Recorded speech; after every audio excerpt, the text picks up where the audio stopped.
poi dalla lettura, perché non è che io leggo questi documenti da tantissimo tempo, quindi adesso vi passo in rassegna qual è un po' la sintesi. Qual è il modello europeo che si emerge da questi documenti e da queste riflessioni di questi colleghi? Allora, che la L1 svolge un ruolo importante nell'apprendimento della L2. Senza L1 anche la L2 viene mortificata. Bisogna lavorare tantissimo. Uno potrebbe dirmi sì, ma come faccio a sviluppare il cinese del bambino cinese? Devo focalizzare solo l'attenzione sull'italiano. Ma mortificando la lingua 1, cioè il cinese, mortifichiamo anche l'italiano, la produzione italiana del bambino. Il bilinguismo genera benefici in termini di funzionamento cognitivo, non mi soffermo mai, lo sappiamo tutti, non solo curano, insomma potrebbe in qualche modo evitare l'Alzheimer, su questo non ci sono studi del tutto sicuri, ma insomma potrebbe far bene comunque sul funzionamento cognitivo, su questo non ci sono dubbi.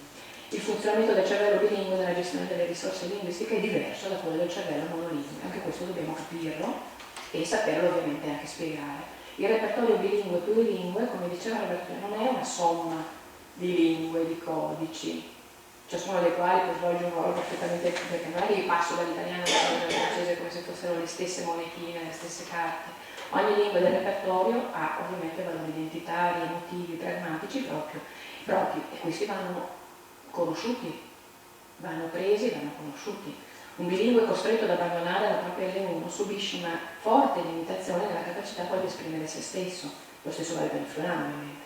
E per la stessa ragione un bilingue trova al contrario naturale, come diceva prima, ricorrere ad altri usi linguistici non concorrenti, si chiamano ibridi, ma insomma per loro è spontaneo e normale passare da uno all'altro, la commutazione di codice è uno dei tanti. Che cosa mi deducono? Che questi dovrebbero essere i fondamenti del nostro operato, del nostro lavoro quotidiano con questi apprendenti. L'ethos inclusivo, cioè la scuola accogliente inclusiva, la politica linguistica aperta, i bambini e i ragazzi dovrebbero essere liberi di poter usare le proprie lingue, sviluppo della consapevolezza linguistica e ovviamente rendere anche gli studenti consapevoli delle risorse linguistiche a disposizione, anche in questo bisogna lavorare a livello metalinguistico, e lo sviluppo dell'alfabetizzazione, questo è un po' più complesso. L'obiettivo della scolarizzazione quindi dovrebbe essere quello di favorire l'alfabetizzazione dello studente in tutte le lingue della scolarizzazione, quelle curriculari, ma anche quelle di origine. Dalla teoria alla pratica, sono verso la fine. Come trasformare in prassi educativa queste belle considerazioni, secondo me significative, non sono solo belle dal punto di vista estetico, sono anche pregne di significato, e non è facile, soprattutto perché non tutti gli insegnanti poi hanno una formazione specifica, adeguata, e non solo, poi sono in grado anche di ritrovare gli strumenti o le risorse adeguate per quel tipo di didattica.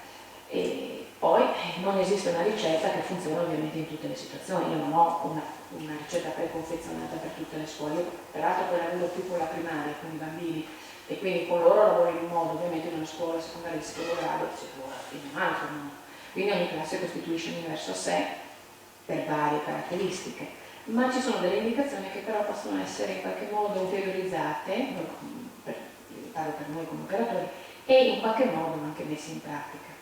Per esempio, conoscere il retroterra linguistico, le abilità linguistiche e le abitudini comunicative dei propri studenti. Roberto prima ha parlato di una specie di indagine, no, per sapere quali sono, si chiama protocollo di accoglienza, ci sono vari nomi, il portfolio linguistico, ce ne sono di vario tipo e sono fondamentali per poter avere una fotografia del repertorio dei nostri apprendenti, anche con gli adulti, anche con quelli scarsamente alfabetizzati, si riescono ad avere informazioni preziosissime.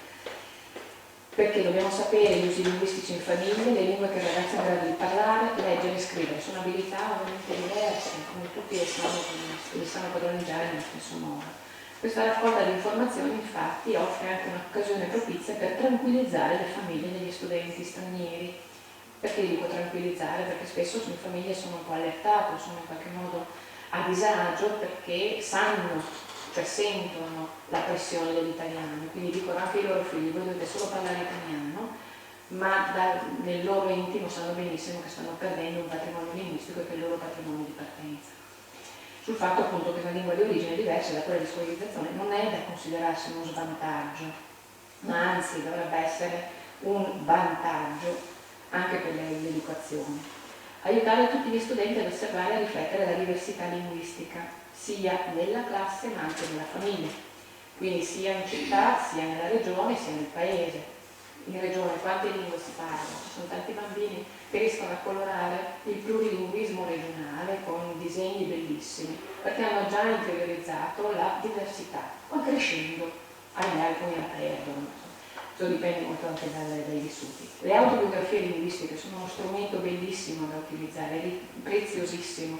Sono i bambini o gli adulti che si raccontano attraverso l'uso delle lingue, le ricognizioni nella scuola, sono tante le cose che si possono fare. Stimolare la curiosità degli studenti in grado al funzionamento delle lingue, quindi la comparazione interlinguistica, lavorare quindi su più lingue confrontando diversità o affinità, cioè cercando anche ovviamente ciò che diverge ma anche quello che accomuna, non solo dal punto di vista lessicale, con il lessico si lavora molto facilmente, ma anche dal punto di vista della struttura, era il caso che faceva l'esempio che segnalava prima. E poi incoraggiare gli studenti a mobilitare tutte le componenti del proprio repertorio per raggiungere uno specifico obiettivo.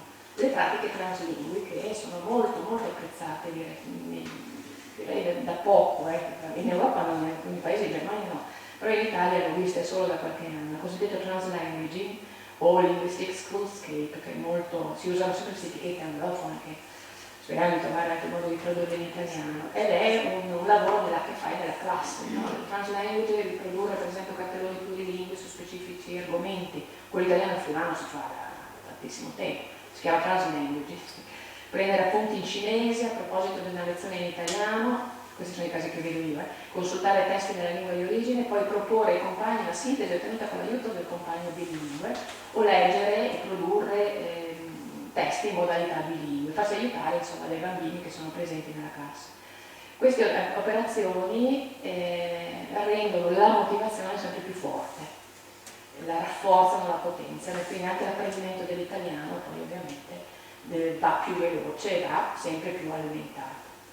Stimolare gli studenti a osservare, interpretare e sfruttare strategicamente i fenomeni legati alla selezione di lingue di varietà diverse. Qua ovviamente è un lavoro che facciamo già, ma che dovremmo forse fare meglio, cioè lavorare sulla grammatica, quando alcune routine si usano in una lingua, quando in un'altra, eccetera, eccetera, per aiutarli ovviamente a sviluppare la competenza non solo linguistica ma comunicativa, proprio quella pragmatica. Chiudo. Si tratta di indicazioni generali che possono essere adottate con modulazioni, però prendendole un po', non tutte assieme, magari le prime un po' alla volta, secondo me funzionano trasversalmente in tutti gli ordini. Contrariamente a quanto si potrebbe pensare, questo insisto perché molti insegnanti dicono ma io non so il cinese, non so l'indi, non serve sapere tutte le lingue parlate nella classe, spesso abbiamo a disposizione, sono proprio gli stessi ragazzi, gli stessi bambini che possono fornire a noi aiuto, le famiglie, le associazioni quando ci sono, anche internet con un po' di prudenza. L'insegnante deve stimolare l'interattività, la partecipazione e la creatività in modo tale da responsabilizzare con gli studenti che co-costruiscono con noi in qualche modo l'interazione in classe. Non è necessario attuare contemporaneamente tutte le indicazioni che vi ho segnalato, poi peraltro quelle sono un po' una selezione, non sono tutte quelle utilizzate, quantomeno quelle segnalate. L'approccio però può essere graduale, a partire dalle prime e poi le altre. Io sto lavorando ancora con le prime due, per farvi capire già da 10 anni, quindi non è poco. Nel frattempo sarà importante condividere con le famiglie soprattutto, ma anche con noi, con i docenti, gli obiettivi che ci si propone di raggiungere. Questo è un mio pensiero ovviamente, la condivisione delle scelte educative e la coerenza degli atteggiamenti, soprattutto da parte del personale scolastico, costituiscono due requisiti fondamentali per il successo di questo, a mio parere, di qualsiasi modello educativo. Grazie della pazienza.